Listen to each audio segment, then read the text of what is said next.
Hi hello ಎಲ್ರಿಗೂ ನಮಸ್ಕಾರ. ನಾನು ನಿಮ್ಮ ಪ್ರೀತಿಯ ಎಸ್ ಸಚಿನ್. ದೇವಸ್ಥಾನಗಳ ದುಡ್ಡು ಸರ್ಕಾರಕ್ಕೆ ಬೇಕು, ದೇವಸ್ಥಾನಗಳ ಎಲ್ಲ ಆಸ್ತಿ ಪತ್ರಗಳ ಲೆಕ್ಕಾಚಾರ ಸರ್ಕಾರಕ್ಕೆ ಬೇಕು. ಆದ್ರೆ ಸರ್ಕಾರದಿಂದ ಯಾಕೆ ದೇವಸ್ಥಾನಗಳ ಒಂದು ಜೀರ್ಣೋದ್ಧಾರ ಆಗ್ತಾ ಇಲ್ಲ ಅನ್ನಂತಹ ಈ ಪ್ರಶ್ನೆ. ಸೊ ಈ ಒಂದು ವಿಡಿಯೋ ನಂದು ಇವತ್ತಿನ ಮಾಡೋ ಉದ್ದೇಶ ಯಾಕಪ್ಪ ಈ ಒಂದು ವಿಡಿಯೋ ಮಾಡತ್ತನಂತಂದ್ರ, ಸೊ ಎಲ್ಲಾ ದೇವಸ್ಥಾನಗಳಿಂದ ಏನೈತಲ್ಲ ಸರ್ಕಾರಕ್ಕ ಒಂದು ಅದರ ದುಡ್ಡೆಲ್ಲ ಹೋಗ್ತಿರ್ತೈತಿ. ಸೊ ಆ ಎಲ್ಲಾ ದುಡ್ಡು ಹೋದಂತಹ ದುಡ್ಡು ಸರ್ಕಾರವನ್ನು ಅಂದ್ರ ದೇವಸ್ಥಾನಗಳಿಗೆ ಇಂತಿಷ್ಟ ಅಂತ ಹೇಳಿ ಇದನ್ನ ಮಾಡ್ತಿರ್ತೈತಿ. ಅದೇ ರೀತಿಯಾಗಿ ಇನ್ನಿತರ ಒಂದು ಖರ್ಚುಗಳಿಗಿನ ಆ ಒಂದು ದೇವಸ್ಥಾನದ ದುಡ್ಡನ್ನ ಉಪಯೋಗ ಮಾಡ್ತೈತಿ. ಅದನ್ನ ಸರ್ಕಾರ ಆ ದೇವಸ್ಥಾನವನ್ನು ಜೀರ್ಣೋದ್ಧಾರ ಮಾಡ್ತಿರ್ತೈತಿ, ಇಲ್ಲ ಅಂತ ಹೇಳತ್ತಿಲ್ಲ. ಬಟ್ ಆದ್ರ ಸೊ ನಾನ್ ಈ ಒಂದು ಮಾಡೋ ವಿಡಿಯೋ ಉದ್ದೇಶ ಏನಪ್ಪಾ ಅಂತಂದ್ರ, ಕ್ಲಿಯರ್ ಆಗಿ ಹೇಳ್ಬೇಕಪ್ಪ ಅಂತಂದ್ರ, ಸೊ ಈ ದೇವಸ್ಥಾನಗಳಿಂದ ತಗೊಂಡಂತಹ ದುಡ್ಡುಗಳು ಏನಿರ್ತೈತಲ್ಲ, ಸೊ ಎಲ್ಲಾ ಪ್ರತಿಯೊಂದು ದೇವಸ್ಥಾನ, ನಾನು ಪರ್ಟಿಕ್ಯುಲರ್ ಆಗಿ ಇದೊಂದೇ ದೇವಸ್ಥಾನ ಸೊ ಅಥವಾ ಕರ್ನಾಟಕದ ಅಥವಾ ಬೇರೆ ರಾಜ್ಯದ್ದು ಅಂತಲ್ಲ, ಟೋಟಲ್ ಆಲ್ ಓವರ್ ಇಂಡಿಯಾದಲ್ಲಿ ನಾನು ಹೇಳೋ ಪ್ರಕಾರ ಸೊ ದೇವಸ್ಥಾನಗಳಿಂದ ಬಂದಂತಹ ದುಡ್ಡನ್ನ ಸೊ ಮತ್ತೆ ದೇವಸ್ಥಾನಗಳಿಗೆ ಒಂದು ಅದನ್ನ ಸಂಪೂರ್ಣವಾಗಿ ಬಳಸಬೇಕು. ಯಾಕಂತಂದ್ರ ಸೊ ಈಗ ನಾವು ಅದು ಸಂಪೂರ್ಣವಾಗಿ ಯಾವ ರೀತಿಯಾಗಿ ಬಳಸಬೇಕು, ಸೊ ಆ ಒಂದು ದೇವಸ್ಥಾನ ಡೆವಲಪ್ಮೆಂಟ್ಗೆ ಅಲ್ಲಿಯ ಒಂದು ಖರ್ಚು ವೆಚ್ಚಗಳನ್ನ ನೋಡ್ಕೊಂಡು ಅದಕ್ಕೆ ಮಾಡುತ್ತಿರ್ತಾರ, ಅದೆಲ್ಲ ಓಕೆ. ಆದ್ರ ಅದಕ್ಕೆ ಇಂತ ಮುಖ್ಯವಾಗಿ ನನ್ನ ಒಂದು ಅನಿಸಿಕೆ ಏನಪ್ಪಾ ಅಂತಂದ್ರ, ಸೊ ಈ ದೇವಸ್ಥಾನಗಳಿಂದ ಬಂದಂತಹ ದುಡ್ಡು ಸೊ ಪುರಾತನವಾದಂತಹ ದೇವಸ್ಥಾನಗಳು, ಸೊ ಅಂದ್ರೆ ಈಗ ಸುಮಾರು 100 ವರ್ಷಗಳು ಅಥವಾ 200 ವರ್ಷಗಳು ಹಿಂದಿರುವಂತಹ ದೇವಸ್ಥಾನಗಳು, ಸಂಪೂರ್ಣವಾಗಿ ಆ ಒಂದು ದೇವಸ್ಥಾನ ಯಾವುದೇ ರೀತಿಯಾದಂತಹ ಒಂದು ಇನ್ನು ಸಣ್ಣ ಪುಟ್ಟ ಕುರುಹುಗಳು ಸಿಕ್ಕಂತಹ ದೇವಸ್ಥಾನಗಳನ್ನು ಸೊ ಅಲ್ಲಿ ನಾನು ಪೂರ್ಣ ಜೀರ್ಣೋದ್ಧಾರ ಮಾಡಿ ಅಂತ ಹೇಳ್ತಾ ಇಲ್ಲ. ಸೊ ಈ 70-50% ಮೇಲ್ಪಟ್ಟಂತಹ ದೇವಸ್ಥಾನಗಳು ಇನ್ನು ಯಾವ್ಯಾವೆಲ್ಲ ಉಳ್ಕೊಂಡಿದಾವ ಅಂದ್ರೆ ಕರ್ನಾಟಕದಲ್ಲಿ ಅಂತ ಅಲ್ಲ. ಸೊ ಕರ್ನಾಟಕದಲ್ಲಿ ತಗೋತನಂತಂದ್ರೆ ಹಂಪಿ ಆಗಿರ್ಬೋದು, ಇನ್ನು ಸಾಕಷ್ಟು ರೀತಿಯಾದಂತಹ ಹಳೆಯ ಒಂದು ದೇವಸ್ಥಾನಗಳಿದಾವ. ಸೊ ಒಂದು ಹಳೆಯ ಒಂದು ದೇವಸ್ಥಾನಕ್ಕೆ ಸಂಬಂಧಪಟ್ಟಂತಹ ಕುರುಹುಗಳು ಎಲ್ಲ ಇದಾವ.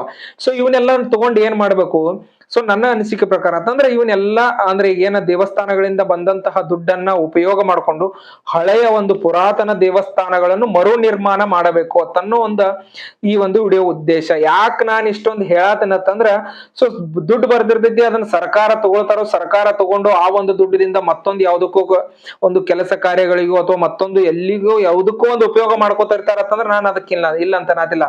ಸೊ ಪ್ರತಿಯೊಬ್ರು ಕಟ್ಟೋ ಟ್ಯಾಕ್ಸ್ ಇಂದನೂ ಸರ್ಕಾರಕ್ಕೆ ದುಡ್ಡು ಹೋಗ್ತಿರ್ತೈತಿ, ಎಲ್ಲದರಿಂದನೂ ಒಂದು ಸರ್ಕಾರಕ್ಕೆ ದುಡ್ಡು ಹೋಗುವಾಗ ಸೊ ದೇವಸ್ಥಾನಗಳ ದುಡ್ಡನ್ನ ಯಾಕೆ ಮತ್ತು ದೇವಸ್ಥಾನಗಳಿಗೆ ಮರುಬಳಕೆ ಮಾಡಬಾರದು ಅನ್ನೋದು ಈ ಒಂದು ಪ್ರಶ್ನೆ.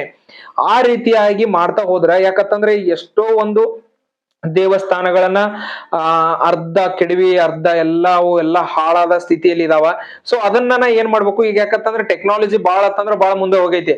ಸೊ ಆ ಒಂದು ದೇವಸ್ಥಾನ ಯಾವ ತರ ಇತ್ತಂತಂದ್ರ ಜಸ್ಟ್ ಒಂದು AI ಯೂಸ್ ಮಾಡ್ಕೊಂಡು ಇದನ್ನ ಹಾಕಿದ್ರು ಅದಕ್ಕೆ ಏನಾಗ್ತೈತಿ, ಇದೇ ತರ ಇರಬಹುದು ಅಂತ ಊಹೆ ಮಾಡಿ ತೋರಿಸುವಂತಹ ಕಾಲದಲ್ಲಿ ನಾವಿದ್ದಾಗ ಸೊ ಅದು ಯಾವ ರೀತಿಯಾಗಿ ಆ ಒಂದು ದೇವಸ್ಥಾನ ಅರ್ಧ ರೀತಿಯಾದಂತಹ ಹಾಳಾದ ದೇವಸ್ಥಾನನ ಪೂರ್ಣ ರೀತಿಯಾಗಿ ಮಾಡುದು ಅಂದ್ರೆ ಒಂದು 50% ಮೇಲ್ಪಟ್ಟಂತ ಯಾವುದೇ ಒಂದು ದೇವಸ್ಥಾನಗಳಾಗಿರ್ಲಿ, ಯಾವುದೇ ಒಂದು ಪುರಾತನ ಶಿಲೆಗಳಾಗಿರ್ಲಿ, ಅದಕ್ಕೆ ಒಂದು ಮರುಬಳಕೆ ಅಂದ್ರೆ ಮರುಜೀವ ಕೊಡುವಂತಹ ಒಂದು ಕೆಲಸ ಸರ್ಕಾರ ಮಾಡ್ಬೇಕಂತ ಸೊ ನನ್ನ ಈ ಒಂದು ವಿಡಿಯೋ ಮೂಲಕ ಕಳಕಳಿಯಿಂದ ವಿನಂತಿ ಮಾಡ್ಕೊಳ್ತಾ ಇದ್ದೀನಿ. ಯಾಕಂತಂದ್ರ ಸೊ ಅಲ್ಲಿ ಎಷ್ಟೋ ಜನ ಹೋಗ್ತಿರ್ತಾರ ಬರ್ತಿರ್ತಾರ, ಅದನ್ನ ಇನ್ನೂ ಒಂದ್ ಸ್ವಲ್ಪ ಈಗಿನ ಆ ಕಾಲದ ಘಟ್ಟದಲ್ಲಿ ಇರುವಂತಹ ದೇವಸ್ಥಾನಗಳನ್ನ ಈಗಿನ ಒಂದ್ ಸ್ವಲ್ಪ ಅದಕ್ಕೆ ಟಚ್ ಕೊಟ್ಟು ಮತ್ತೆ ಅದನ್ನ ಪುನರ್ಜೀವನ ಕೊಟ್ಟಂತಹ ಒಂದು ದೇವಸ್ಥಾನಗಳಿಗೆ ಆಗಿದ್ದೇ ಆದ್ರ ಸೊ ಇನ್ನೂ ಸಾಕಷ್ಟು ರೀತಿಯಾದಂತಹ ಜನರು ಅಲ್ಲಿ ಹೋಗುವ ಒಂದು ಕೆಲಸಗಳು ಆಗ್ತಿರ್ತಾವ, ಎಷ್ಟೋ ಜನ ಭಕ್ತಾದಿಗಳು ವಿಸಿಟ್ ಕೊಡ್ತಿರ್ತಾರ. ಸೊ ಇನ್ನೂ ಮತ್ತಷ್ಟು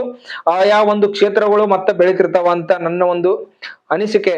ಈ ರೀತಿಯ ಮಾಡಿದ್ದೇ ಆಗಿತ್ತಂದ್ರೆ ಮತ್ತೆ ನಮ್ಮ ಏನೋ ಒಂದು ಹಳೆಯ ಅಂದ್ರೆ ಪುರಾತನ ಕಾಲದ್ದು ದೇವಸ್ಥಾನಗಳಾಗಿರ್ಬೋದು, ದೇವರ ವಿಗ್ರಹಗಳಾಗಿರ್ಬೋದು, ಈ ರೀತಿ ಎಲ್ಲವನ್ನು ನೋಡುವಂತಹ ಒಂದು ಭಾಗ್ಯ ನಮಗಂತೂ ಹಿಂದಿನ ಕಾಲದಾಗ ಆಗಿದ್ದು ಯಾವ ರೀತಿ ಆಗಿರ್ತಾವ ಅಂತ ಅನ್ನೋದು ಗೊತ್ತಿರಂಗಿಲ್ಲ.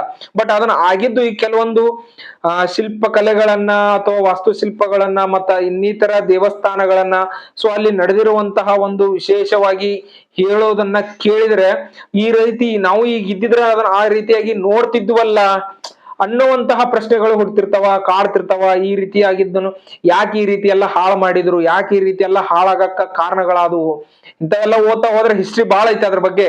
ಸೊ ಅವ್ರು ಬಂದ್ರು ಆಕ್ರಮಣ ಮಾಡಿದ್ರು, ಇವ್ರು ಬಂದ್ರು ಅದ್ರ ಮೇಲೆ ಆಕ್ರಮಣ ಮಾಡಿ ಅವ್ರದವನ್ನೆಲ್ಲ ನೆಲಸಮ ಮಾಡಿ ಇದನ್ ಮಾಡಿ ಎಲ್ಲ ಆಗಿ ಹೋಗಿದಾವ. ಅವೆಲ್ಲ ಆಗದ ಹೋದ ಕಥೆಗಳನ್ನ ಇತಿಹಾಸ ಅಂತಾರ. ಆದ್ರೆ ಈಗ ಆ ಇತಿಹಾಸವನ್ನ ಮತ್ತೆ ಒಂದು ಹೊಳ್ಳಿ ಅದರ ಒಂದು ಪುನರ್ಜೀವನ ಅದಕ್ಕೆ ಕೊಡೋಣ, ಒಂದು ಶಿಲ್ಪಕಲೆಗಳಿಗೂ ಒಂದು ಜೀವ ತುಂಬೋಣ, ಆ ಒಂದು ಗುಡಿಗಳಿಗೆ ಮತ್ತೆ ಒಂದು ಕಳಶಗಳ ಹೋದಂತ ದೇವಸ್ಥಾನಗಳಿಗೆ ಮತ್ತೆ ಕಳಶಾರೋಹಣಗಳನ್ನು ಎಲ್ಲವನ್ನು ಮಾಡಿ ಸೊ ಮತ್ತೆ ಆ ಒಂದು ದೇವಸ್ಥಾನಗಳಿಗೆ ಎಲ್ಲರೂ ಬರುವಂತಹ ಒಂದು ಕೆಲಸ ಕಾರ್ಯಗಳು ಇನ್ನು ಮುಂದೆ ಸರ್ಕಾರ ತೆಗೆದುಕೊಂಡು ಆ ಒಂದು ದೇವಸ್ಥಾನಗಳನ್ನ ಅಥವಾ ಎಲ್ಲ ರೀತಿಯಾದಂತಹ ಪುರಾತನ 100-200 ವರ್ಷಗಳ ಹಿಂದಿನ ಏನೇ ಯಾವುದೇ ಒಂದು ದೇವಸ್ಥಾನಗಳಾಗಿರ್ಲಿ ಯಾವುದೇ ಒಂದಾಗಿರ್ಲಿ ಬರುವಂತಹ ದೇವಸ್ಥಾನಗಳ ದುಡ್ಡನ್ನ ತೆಗೆದುಕೊಂಡು ಆ ದೇವಸ್ಥಾನಗಳನ್ನ ಒಂದು ಜೀರ್ಣೋದ್ಧಾರ ಮಾಡ್ರಿ ಅಂತ ನನ್ನ ಒಂದು ಅಭಿಪ್ರಾಯ.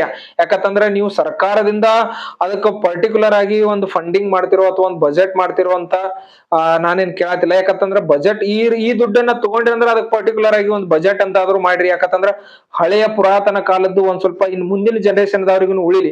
ಯಾಕಂತಂದ್ರೆ ಏನೋ ಅಷ್ಟೋ ಪುಷ್ಟೋ ಉಳಿದಿರ್ತಾವ ಅಂತೇಳಿ ಅವನನ್ನೆಲ್ಲ ಮತ್ತೆ ನೆಲಸಮ ಮಾಡಿ ಅದನ್ನ ಹಾಳು ಮಾಡುವಂತಹ ಕೆಲಸ ಅಥವಾ ಮಾಡರ್ನೈಸ್ ಮಾಡತ್ತವ ಅಂತ ಹೇಳಿ ಆ ಒಂದು ದೇವಸ್ಥಾನಗಳನ್ನ ಆ ಒಂದು ಶಿಲ್ಪಕಲೆಗಳನ್ನ ತೆಗೆದು ಹಾಕಿ ಇನ್ನೊಂದು ಹೊಸದು ಸಿಮೆಂಟಿನ ಮುಖಾಂತರ ಮಾಡಿರುವಂತಹದ್ದು ಬಿಟ್ಟು ಸೊ ಹಳೆಯ ಏನೋ ಒಂದು ಹಳೆಯ ಕಾಲದಾಗೇನು ಇರುವಂತಹ ಕಲ್ಲಿನಲ್ಲಿ ಕೆತ್ತಿರುವಂತಹ ವಿಗ್ರಹಗಳು ಶಿಲಾಶಾಸನಗಳು ಎಷ್ಟೋ ಇದಾವ. ಅವನ್ನೆಲ್ಲ ಮತ್ತೊಂದ್ ಸ್ವಲ್ಪ ಅವಕ್ಕ ಜೀವ ತುಂಬಿ ಒಳ್ಳೆ ರೀತಿಯಿಂದ ಅದನ್ನೆಲ್ಲ ನಡ್ಸ್ಕೊಂಡು ಇನ್ ಮುಂದಿನವ್ರಿಗೂ ಒಂದ್ ಸ್ವಲ್ಪ ಅದರದ ಎಲ್ಲ ಗುರುತುಗಳು ಉಳಿತಾವ ಅನ್ನೋದಕ್ಕೋಸ್ಕರ ಈ ಒಂದು ವಿಡಿಯೋ ಮಾಡ್ಬೇಕು ಅನಿಸಿತ್ತು. ಸೊ ಇನ್ನು ಹಿಂಗ ಹೇಳ್ತಾ ಹೋದ್ರೆ ಹಿಸ್ಟ್ರಿ ಅಂತೂ ಬಾಳ ಐತಿ. ಹಿಸ್ಟ್ರಿ ಓದಿದ್ರ ಮುಗಿಯಂಗಿಲ್ಲ ಒಂದೇ ದಿವಸ. ಸೊ ನನಗೆ ಇದೊಂದು ಅನ್ಸಿತ್ತು. ಯಾಕಂತಂದ್ರೆ ಹಂಗ ಒಂದ್ ಸ್ವಲ್ಪ ಕೆಲವೊಂದು ದೇವಸ್ಥಾನಗಳಿಗೆ ಅಲ್ಲಿ ಇಲ್ಲಿ ಎಲ್ಲ ಹೋಗಿ ಬಂದಾಗ ಏನ್ ಅನ್ಸತ್ತಿತ್ತಂದ್ರ ಸೊ ಇದೆಲ್ಲ ಹಿಂದ ಆ ತರ ಎಲ್ಲ ಇದ್ವಲ್ಲ, ಇದನ್ನ ಪೂರ್ಣವಾಗಿ ನೋಡಲು ಅಂದ್ರೆ ಒಂದು ನೋಡುವಂತಹ ಒಂದು ದೇವಸ್ಥಾನವಾಗಿದ್ರೆ ಇನ್ನೂ ಎಷ್ಟೊಂದು ಚಂದ ಕಾಣಿಸ್ತಿತ್ತು, ಇಷ್ಟೊಂದು ಅದ್ಭುತವಾಗಿ ಕಾಣ್ತಿತ್ತು ಅನ್ನುವಂತಹ ಒಂದು ಕಲ್ಪನೆ ಎಲ್ಲರಲ್ಲೂ ಮೂಡ್ತೈತಿ. ಯಾಕಂತಂದ್ರೆ ಈಗ ಹೋದಾಗ ಅಲ್ಲಿ ಅದು ಅರ್ಧ ಆಗಿ ಬಿದ್ದಂತಹ ಜಾಗಗಳಾಗಿರ್ಬೋದು, ಹಾಳಾದ ರೀತಿಯಲ್ಲಿ ನಿಂತಿರುವಂತಹ ಶಿಲೆಗಳು, ಅದಕ್ಕೆ ಯಾರು ದಿಕ್ಕ ಇಲ್ಲ ಅನ್ನೋ ತರ ಸೊ ಇದಾಗಿದಾವ ಗುಡಿಗಳೆಲ್ಲ. ಸೊ ಅದಕ್ಕೆ ಇನ್ನೇನ್ ಮಾಡ್ಬೇಕಪ್ಪ ಅಂತಂದ್ರ ಈ ರೀತಿಯಾಗಿದಂತಹ ಒಂದು ಕೆಲಸ ಕಾರ್ಯಗಳು ಆಗಿದ್ದೇ ಆದ್ರ ಸೊ ಎಲ್ಲ ಒಂದು ದೇವಸ್ಥಾನಗಳು ಮತ್ತೆ ನಮಗ ಕಣ್ತುಂಬಿಕೊಳ್ಳಲು ಆನಂದಿಸಲು ಸಿಗ್ತಾವತ್ ಅನ್ನೋದೊಂದು ನನ್ನ ಅಭಿಪ್ರಾಯ. ಸೊ ಈ ವಿಡಿಯೋ ನಿಮ್ಗೆ ಇಷ್ಟ ಆಗಿದ್ರೆ ಲೈಕ್ ಮಾಡಿ, ಶೇರ್ ಮಾಡಿ, ಹಂಗೆ ಸಬ್ಸ್ಕ್ರೈಬ್ ಮಾಡಿ, ಪಕ್ಕದಲ್ಲಿರೋ ಬೆಲ್ ಐಕನ್ ಕ್ಲಿಕ್ ಮಾಡಿ ಅಂತ ಹೇಳ್ತಾ ಸೊ ಈ ವಿಡಿಯೋ ನಾವು ಇಲ್ಲಿಗೆ ಮುಗಿಸ್ತಾ ಇದ್ದೀನಿ. ಆದಷ್ಟು ಎಲ್ಲರಿಗೂ ಶೇರ್ ಮಾಡಿ, ನಿಮ್ಮ ಅಭಿಪ್ರಾಯವನ್ನ ಕೆಳಗಡೆ ಕಮೆಂಟ್ ಮುಖಾಂತರ ತಿಳಿಸಿ. ಯಾಕಂತಂದ್ರೆ ನಿಮಗೂ ಒಂದೊಂದು ಒಪಿನಿಯನ್ಸ್ ಬರ್ತಿರ್ತಾವ, ನಿಮಗೂ ಒಂದೊಂದು ಅನಿಸಿಕೆಗಳು ಇರ್ತಾವ. ಸೊ ಅವು ಏನು ಎತ್ತ ಅಂತ ನಮಗೂ ಒಂದ್ ಸ್ವಲ್ಪ ಗೊತ್ತಾಗ್ಲಿ ಅಥವಾ ಎಲ್ಲರಿಗೂ ಗೊತ್ತಾಗ್ಲಿ ಅಂತ ಅನ್ನೋದೊಂದು ನನ್ನ ಈ ಒಂದು ವಿಡಿಯೋ ಉದ್ದೇಶ. ಸೊ ಈ ವಿಡಿಯೋ ನಿಮ್ಗೆ ಇಷ್ಟ ಆಗಿದ್ರೆ ಲೈಕ್ ಮಾಡಿ, ಶೇರ್ ಮಾಡಿ, ಹಂಗೆ ಸಬ್ಸ್ಕ್ರೈಬ್ ಮಾಡಿ, ಪಕ್ಕದಲ್ಲಿರೋ ಬೆಲ್ ಐಕನ್ ಕ್ಲಿಕ್ ಮಾಡಿ ಅಂತ ಹೇಳ್ತಾ ಸೊ ಈ ವಿಡಿಯೋನ ಇಲ್ಲಿಗೆ ಮುಗಿಸ್ತಾ ಇದ್ದೀನಿ. ಎಲ್ಲರಿಗೂ ಧನ್ಯವಾದಗಳು.